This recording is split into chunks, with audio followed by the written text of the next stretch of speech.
He had several right-hand men that he trusted, and that is going to be the people here. And you just need to see how much the people trusted David and wanted to follow him.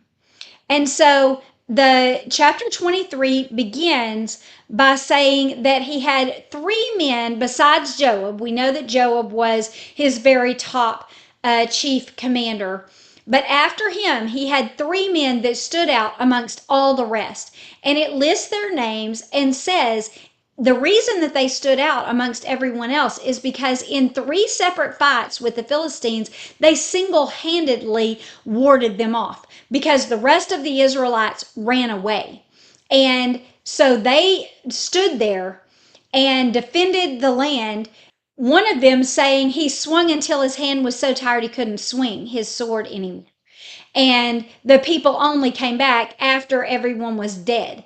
And so these 3 men stand out amongst all the rest because they were willing to stay and fight unto the death or victory when no one else was going to do that.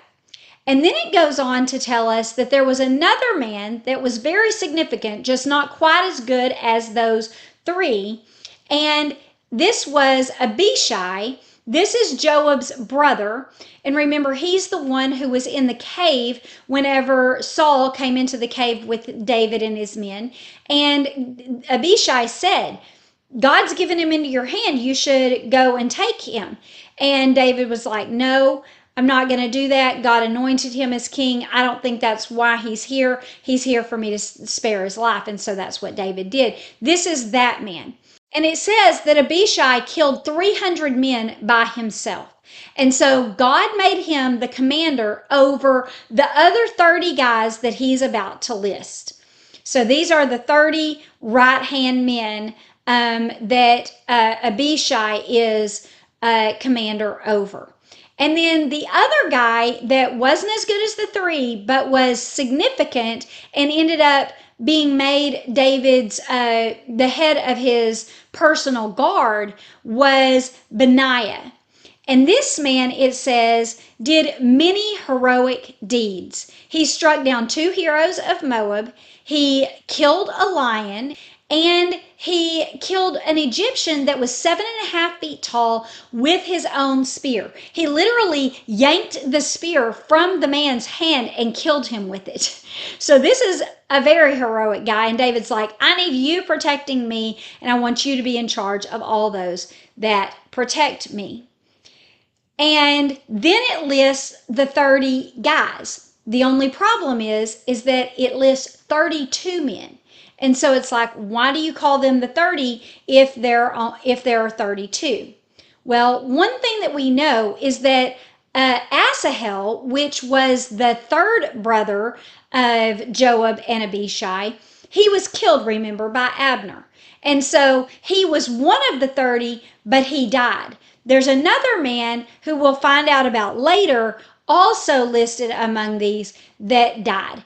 And so most likely there were 30 men, but 2 of them died and were replaced with 2 more. And so that is why there's 32 names. 2 of those men are dead. And so there's always 30 men. But then we have another problem. In 1 Chronicles 11, when it lists the men, it adds 15 more names. And so it's like, okay, what's going on here? Why does it call them the 30 if there are more names than 30? Well, it could be 2 things. It could be that 15 other men died by the time that they listed the people in 1 Chronicles 11, because the Chronicles are just chronicling what has happened. And so presumably this book is written at one time and the Chronicles is written at a later time. And so they've added 15 names because 15 men extra have died since they wrote 2 Samuel. And so they had to get 15 extra men. That'd be what I tend to believe. But the other thought is that they were just called the 30 at the time that they were 30 men, and it just sort of became their name. And then as time went on, he saw more men that were worthy of being in that tight-knit circle, and so he named them.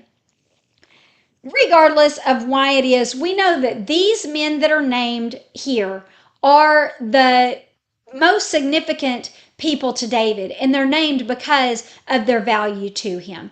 And so, like I said, these names don't quite mean anything to us, but they mean a lot to the people that he's writing to at the time. And some of the people will become more important as we go along. But there was one little part that I didn't tell you about that's kind of right in the center of this chapter in chapter 23 of 2 Samuel. And it tells us about 3 of the 30 men. They don't tell us their names, but that did something so special for David. And it just gives us a glimpse as to what the people were willing to do for him.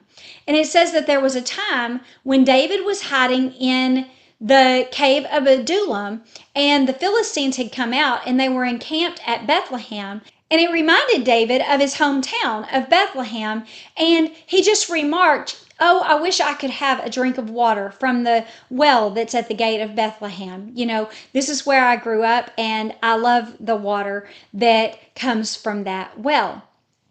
And these 3 men just heard this. This is obviously not a command. It's nothing that David is asking anyone to do. He's kind of just exclaiming, "Oh, I love the water from Bethlehem," being reminded of the fact that, he used to live there.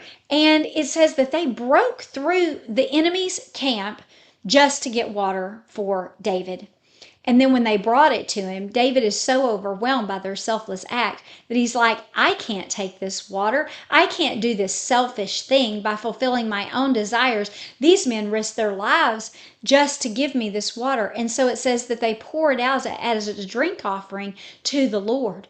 And so they were willing to sacrifice their lives, and David is willing to sacrifice his desire, and he pours it out as a drink offering to God, because uh, the wine would sometimes be poured out as a drink offering to God, representing blood, the blood that was spilled for this sacrifice. And so he's saying these men were willing to shed their blood just to get me a drink of water from my hometown. And so I am going to pour this out as a drink offering to you, as if it was their blood, because they could have been killed just to get me this drink of water. And so this just shows the great lengths that people were willing to go to for David. And if you've ever had a leader like this, that you'll just absolutely do anything for. It doesn't matter what they ask you to do. You're like, "I'll do it because I trust them. I love them. I care about them. I believe in everything that they're trying to do, and I'll follow them anywhere." And it just shows you this is the type of person that David was. And that's why the people made him their king. They did say that they made him their king because they knew God had anointed him to be their king. But also they said, "You're the one that led us even when Saul was the king." And they've always wanted to follow him. Even before he had any authority over them, they chose David, risking their lives, leaving their country, and even risking their lives just to give him a little taste of home.